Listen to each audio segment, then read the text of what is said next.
तहसीलदार साहब यहाँ पर जो ड्यूटी मिशन को आगे बढ़ाने जो आगे बढ़ा रहे हैं वो सदस्यगण और उस कार्यक्रम में उपस्थित सारे सरपंच चौधरी पटेल और ग्राम के वासी। ये जो कार्यक्रम चल रहा है जैसा कि नाम दिया है ड्यूटी मिशन, जैसे हमारे साथी ने बताया ड्यूटी मिशन, तो मैं इसमें यही चाहूंगा कि जो ड्यूटी मिशन नाम दिया है तो उसको मिशन की तरह ले और उसका जो मिशन पूरा होने पर जैसे उसके अच्छे परिणाम और रिजल्ट निकलते हैं बस उसी के आधार पर उसका रिजल्ट निकलना चाहिए। तभी आप लोगों को जो इतना इकट्ठे हुए हैं और वक्ताओं की बात सुन रहे हैं और जो वक्ता बता रहे हैं जो उनका उद्देश्य है वो तभी पूरा होगा जब आप इस चीज का अनुसरण करेंगे और इनके जो दुष्परिणामों को दूर करेंगे। आज मुझे इस मंच से बोलने का एक अवसर दिया है जो इस ड्यूटी के संबंध में जैसा कि हमने थाने का एक बैनर लगाया है और इसी आपके मिशन से संबंधित हमारे सारे पॉइंट हैं और मैं जो कानून में प्रावधान दिया गया है मैं उन बिंदुओं पर भी आप लोगों के सामने बात रखना चाहता हूँ। जैसा कि सबसे पहला पॉइंट है तुम्हारा दहेज है ना। अब दहेज किसका दिया जाता है? महिला से संबंधित अपराध है। तो मैं इसी में बताना चाहूंगा महिला संबंधी अपराध में जो शासन ने काफी बहुत कुछ सुधार किया है। जैसा पहले होता था कि अगर महिला संबंधी अपराध होता था और महिलाएं रिपोर्ट करके थाने आती थी तो कहीं ना कहीं उनके मन में एक संकोच बना रहता था कि जैसा कि जनरली अपन बात करते हैं पुलिस एक सबके मन में आता है कि एक पुरुष है ना। तो अगर कोई महिला रिपोर्ट करने आए तो उसके मन में जो उससे संबंधित रिपोर्ट रहती है वो अपने खुल के बता नहीं पाती थी। उनके मन में उसको संकोच रहता तो सारी बातें नहीं बता पाती थी। परंतु सरकार ने बहुत अच्छी चीज करी है। आज के समय में जो महिला संबंधी अपराध के संबंध में जो शासन ने जो सुधार किया है मैं उसके बारे में आप लोगों को सामने बताना चाहूंगा। अगर कोई महिला संबंधी अपराध आता है तो सबसे पहले तो उस महिला संबंधी अपराध की जो रिपोर्ट दर्ज की जाती है उस महिला अधिकारी के द्वारा दर्ज की जाती है। हर थाने पर महिला अधिकारी जो तैनाती की गई है और कुछ बल की कमी की वजह से जैसे किसी थाने में महिला अधिकारी नहीं है और अगर महिला संबंधी रिपोर्ट आती है तो उसको महिला अधिकारी ही उसकी रिपोर्ट सुनेगी और दर्ज करेगी। दूसरी चीज इसमें और आगे अगर जैसे महिला संबंधी अपराध है तो उसकी जो रिपोर्ट दर्ज करने के साथ उसका स्टेटमेंट भी महिला अधिकारी के द्वारा ही लिया जाता है।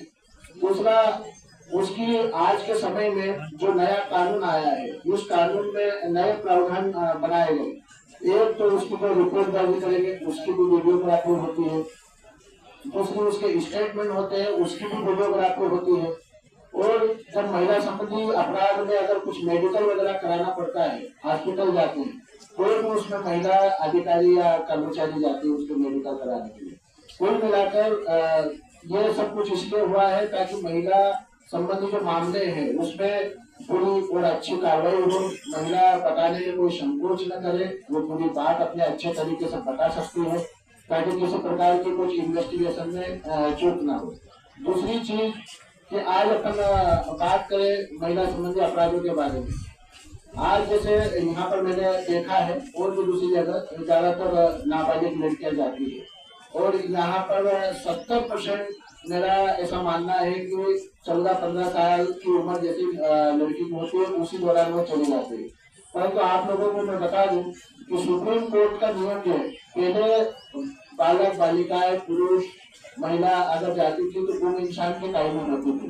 परंतु अब सुप्रीम कोर्ट का एक ऐसा आदेश आ गया है कि आप कभी काफी समय से अगर नाबालिग बच्चा हो या बच्ची अगर वो जाता है कहीं चला जाता है तो उसमें सीधे सीधे अपराध कायम होता है और उसमें अपराध कायम होने के बाद उसका अनुसंधान होता है। जैसा कि अब यहाँ पर बहुत ही कम उम्र की जो बालिकाएं चली जाती है जो मानसिक रूप से विकसित नहीं हो पाती है, शारीरिक रूप से विकसित नहीं हो पाती है और उनके साथ जो अपराध होते हैं और उसमें जो अपराध होता है इसी परिपाटी को रोकने के लिए एक प्रकार के प्रावधान किए गए।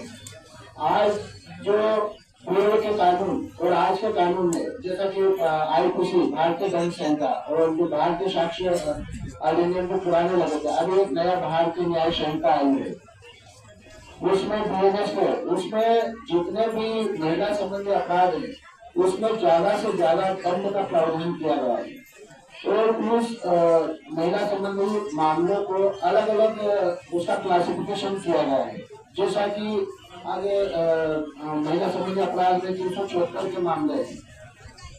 अब उसमें 376 तो अब धारा पुराने धारा हो गई है, अभी जो न्याय संहिता की नई धारा आ गई है, परंतु उसमें जो नया नया बनाया गया है नियम, उसके बारे में मैं बताना चाहूंगा। और उसमें एक तो महिला संबंधी सारे अपराधों में सजा का प्रावधान ज्यादा कर दिया गया है, आजीवन कारावास की सजा हो गई है। दूसरी चीज, कुछ कम उम्र की बालिकाओं के साथ अगर कोई घटना काबिज होती है तो उसमें मृत्युदंड तक का भी प्रावधान किया गया है। और जो नाबालिग बच्चियां जाती है उसी के संबंध में एक शासन ने नया कानून बनाया पॉक्सो एक्ट, जो 18 साल से कम उम्र की लड़की जाती है तो उसके पॉक्सो एक्ट लगता है। पहले उम्र के संबंध में अलग अलग प्रावधान होते थे, परंतु अभी जो बीएनएस कानून आया है उसमें बालक और बालिकाएं उनको लिए दोनों के लिए 18 साल की उम्र का प्रावधान किया गया है। आज जिसमें इसमें बलात्कार से संबंधित मामलों के बारे में मैं बताना चाहूंगा कि जो धारा गंभीर बनाई गई है, एक तो 18 साल से ज्यादा उम्र की अगर महिला है, बालिका है, उसके साथ अगर गलत काम होता है तो उसके लिए अलग दंड का प्रावधान है। दूसरा, अगर जैसे आप लोग सुने होंगे लिव इन रिलेशनशिप, अगर राजी मर्जी से रहते हैं, उसके लिए भी अगर कोई शिकायत आती है और उसको एफआईआर होती है तो उसमें भी दंड के प्रावधान कुछ अलग है। और चीज को मैं बताना चाहूंगा जो नाबालिग बालिकाओं के बारे में, जो 18 साल से कम उम्र की है, और उसमें एक और नया प्रावधान कर दिया गया है कि 18 से नीचे जो 16 साल की उम्र है और 16 साल से कम उम्र की अगर लड़की जाती है उसमें अलग प्रावधान किया गया दंड का। और उसके बाद एक 16 साल के बाद जो तीसरा चरण बना है वो है 12 साल। अगर 12 साल से कम उम्र की लड़की के साथ अगर कोई बलात्कार होता है तो उसमें भी मृत्यु दंड तक की सजा का प्रावधान है। मतलब कुल मिलाकर ऐसा है कि अलग अलग उसका क्लासिफिकेशन कर दिया गया है। दूसरी, छेड़खानी से संबंधित मामले हैं, तो छेड़खानी से संबंधित मामले में भी अगर कोई लड़का पीछा करता है, उसको बार बार समझाने के बाद भी अगर वो नहीं मानता है और कुछ कमेंट्स करता है और भी ऐसी बहुत सारी चीजें उसमें बारीक बारीक चीजें कर दी है जो अपराध की श्रेणी में आते हैं। तो जो ये जो अभियान चल रहा है, मिशन चल रहा है, मैं यही चाहूंगा कि इस मिशन को सार्थक करे और इन मामलों की गंभीरता को समझे और उसको अपने समाज में कानून का पालन कराने के लिए प्रेरित करें। और जितने ये रिपोर्ट होती है, जैसा कि बहुत सारे नतीजा लेकर राजीनामा हो जाता है, और तो मेरा ऐसा मानना है कि ये सुधार और भी अगर कानून के नियम के दायरे के करेंगे तो उसके और सार्थक परिणाम होंगे। अगर जितने भी ये जैसे लड़का लड़की में प्रावधान है चले जाते हैं और उनके दिमाग में एक ही चीज रहती है कि डेटा लेके या झगड़ा तोड़कर ये समस्या का समाधान कर दिया जाएगा, तो कहीं ना कहीं उनको कानून का खौफ नहीं है, मेरा ऐसा मानना है। और यही परंपरा अगर काफी समय से चली आ रही है, परंतु अगर इसमें अगर कोई जाता है, अगर उसकी रिपोर्ट दर्ज होती है तो झगड़ा तोड़ने के बजाय उसको जो कानून में सजा के प्रावधान दिए गए उसका अगर उपयोग करेंगे और उसको सजा दिलाएंगे, कोर्ट कचहरी जाएंगे और न्यायालय से सजा होगी, तो उसके परिणाम जल्दी तो नहीं कह सकता हूँ, परंतु 5 या 10 साल के अंदर बहुत अच्छे परिणाम होंगे और रिजल्ट निकलेंगे। क्योंकि इसमें जो मैंने अभी बताया सजा का प्रावधान है, इसमें आजीवन कारावास की सजा है और मृत्युदंड की भी सजा है। जैसा कि इसमें बहुत सारे केस आते हैं यहाँ पर, जैसे एक पुरुष ने 2-2, 3-3 शादियां कर ली है, उसमें भी मैं बताना चाहूंगा कि वो मामला संज्ञेय नहीं है, परंतु मतलब अगर उसको कोर्ट में प्राइवेट तरीके से अगर कंप्लेंट लगाई जाए तो वो विचारण में आ सकता है। अगर एक महिला या पुरुष अब किसी महिला मतलब उसकी ब्याहता पत्नी या पति के जीवित रहते हुए अगर वो दूसरी शादी करता है तो उसमें भी जो नए कानून में 10 साल की सजा का प्रावधान किया गया है, परंतु उसमें डायरेक्ट एफआईआर नहीं होती है ना। जो कानून जानते होंगे वो समझते हैं एफआईआर उसी में होती है जो मामला संज्ञेय होता है, और जो असंज्ञेय होता है वो अपने को अगर अपन चाहे तो उसकी डायरेक्ट कंप्लेंट करना चाहे तो वो अपन कोर्ट में लगा सकते हैं। है ना, परिवार लगा सकते हैं और परिवार के माध्यम से उसका विचारण किया जा सकता है। तो ये कुछ गिरजा के संबंध में है। तो जैसे बहुत सारी चीजें नई नई आ गई है जो इस मंच के माध्यम से आप लोगों को बताई। वो दूसरी चीज में वो बताना चाहूंगा जो नशा मुक्ति, आपने जो शराब का बताया है, तो मैं इसी शराब के उसमें बताना चाहूंगा कि ज्यादातर जो शराब का नशा करते हैं, नए नए यंग पीढ़ी इनकी नशा करती है कि जो जब तक उसका एक उम्र रहती है और जो अपने शरीर के सारे अंग है जो अच्छे हैं, अच्छे काम कर रहे हैं, जब तक तो वो ठीक है, परंतु जब वो आदी हो जाएगा नशे का और जहाँ उसके शरीर साथ नहीं देगा वो बिल्कुल पूरी तरह से कमजोर हो जाएगा। दूसरी चीज, आदमी जो भी छोटे से छोटा अपराध या बड़े से बड़ा अपराध करता है तो वो कहीं न कहीं, मेरा ऐसा मानना है कि वो नशे का उपयोग करके ही अपराध को अंजाम देता है। दूसरी और अगर अपन इसी कड़ी में आगे बात करें, एक व्यक्ति का किसी व्यक्ति के साथ दुश्मनी है परंतु वो अपने साथी को शराब पिलाकर इतना अच्छे तरीके से उसको मोटिवेट करेगा गलत काम करने के लिए, और वो उसका शराब के नशे में और उसका सहयोग पूरा करेगा और बड़े से बड़ा गंभीर अपराध करेगा जिससे उसका कोई लेना देना नहीं है सामने वाले व्यक्ति से, परंतु वो उसका साथ देगा और बड़ी घटना में शामिल हो जाएगा। तो कहीं न कहीं शराब भी इस अपराध को बढ़ने और बढ़ाने के लिए दोषी है। तो ये शराब के माध्यम, अगर इस शराब से दूर रहेंगे तो उसके और अच्छे परिणाम हो सकते हैं। दूसरी चीज इस शराब के संबंध में मैं कहना चाहूंगा, जैसे अभी हमारे पुलिस महकमे की तरफ से सड़क सुरक्षा अभियान चलाया जा रहा है जो PHQ से चला रहा है, पूरे मध्य प्रदेश में चलाया जा रहा है, जो कि एक जो एक्सीडेंट होते हैं, अभी आप लोगों को ज्ञान होगा कि अभी काफी समय पहले अच्छे रोड नहीं हुआ करते थे, परंतु आज के समय में गांव तक जाने के अच्छे से अच्छे रोड है और डामर के साथ कंक्रीट रोड भी बनाए हुए। अब इसमें जो एक्सीडेंट होने वालों की संख्या है वो बहुत ज्यादा है।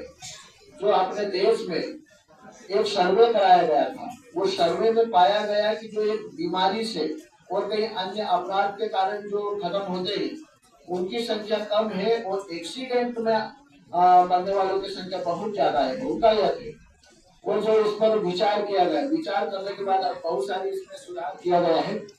तो जो सुप्रीम कोर्ट ने सारे कुछ NGO के माध्यम से और सब चीज के माध्यम से सर्वे कराया, परंतु कहीं ना कहीं उसको उतना अच्छा रिजल्ट नहीं मिला।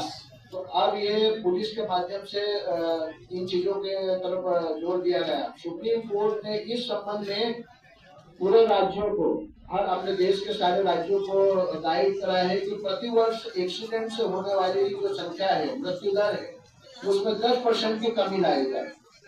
अब 10% की कमी कैसे लाएंगे? जैसे कि ये अभियान चल रहा है, हम आप लोगों को बता रहे हैं, जागरूक कर रहे हैं, लोगों को समझा रहे हैं, है ना, यही सब चीजें भी प्रचलन में आ रही है और आप लोगों को बताया जा रहा है। अब इसमें इस आपके जो कार्यक्रम में एक्सीडेंट की चीजों को क्यों बता रहा हूँ, ये इसीलिए बता रहा हूँ कि जो एक्सीडेंट में ज्यादातर मात्रा जो नशे में गाड़ी चलाते हैं उनकी होती है। नशे में गाड़ी चलाएगा, बैलेंस बिगड़ेगा और एक्सीडेंट कर देगा, या तो आमने सामने से एक्सीडेंट हो जाएगा। बहुत जगह कोई मवेशी आ जाते हैं, कोई जानवर आ जाते हैं, उसके कारण एक्सीडेंट हो जाते हैं। और भी ऐसे कई कारण देते हैं जिसके कारण आदमी की मृत्यु हो जाती है। आज इसके बारे में मैं बताना चाहूंगा। एक्सीडेंट के कारण अगर एक्सीडेंट हुआ, कोई व्यक्ति खत्म हुआ, अगर उस घर का वो व्यक्ति जो खुद कमाने वाला हो, उसके घर का एक ही बेटा है या एक ही शख्स है जो पूरा घर का भरण पोषण करता है, उस परिवार को जाकर पूछो कि उस व्यक्ति के खत्म होने के बाद उस घर परिवार की क्या स्थिति होती है ना। तो कहीं ना कहीं नशा एक्सीडेंट में भी बहुत ज्यादा इन्वॉल्व है। और दूसरी चीज है, आज के समय में अपने यहाँ जैसे हम वाहन चेकिंग हमेशा लगाते रहते हैं, और इतने जो गाड़ी खरीदता है वो इतनी खुशी से और खरीदता है कि उसमें उसी समय जब कंपनी से ही उस गाड़ी का बीमा होता है, उसके अलावा वो फिर बाद में 2 साल 3 साल बीतने के बाद उसका कभी बीमा नहीं कराते। तो ये भी एक कारण है। जब आदमी खत्म होता है और जब उसका बाद में वकील के माध्यम से आप क्लेम लगाते हो तो वो क्लेम भी पास नहीं होता। क्यों? कि अगर उसमें कहीं न कहीं मोटर व्हीकल की धारा है और तुम्हारी लापरवाही पाई गई तो उसमें उस परिवार को पैसा नहीं मिल पाता। तो ये बहुत सारी ऐसी चीजें हैं जो कि आपके अभियान से संबंधित थी, मेरे कानून सम्मत जो अच्छी चीजें हैं आप लोगों से शेयर की, और मेरा ऐसा मानना है कि उसको अगर आप अच्छे तरीके से आत्मसात करोगे, अपने समाज की जो कुरीतियां हैं उसको दूर करने में इसका भी उपयोग करोगे, तो कहीं ना कहीं बहुत अच्छे और सार्थक परिणाम आपके निकलेंगे। बस उतने में अपनी बात कहना चाहूँगा।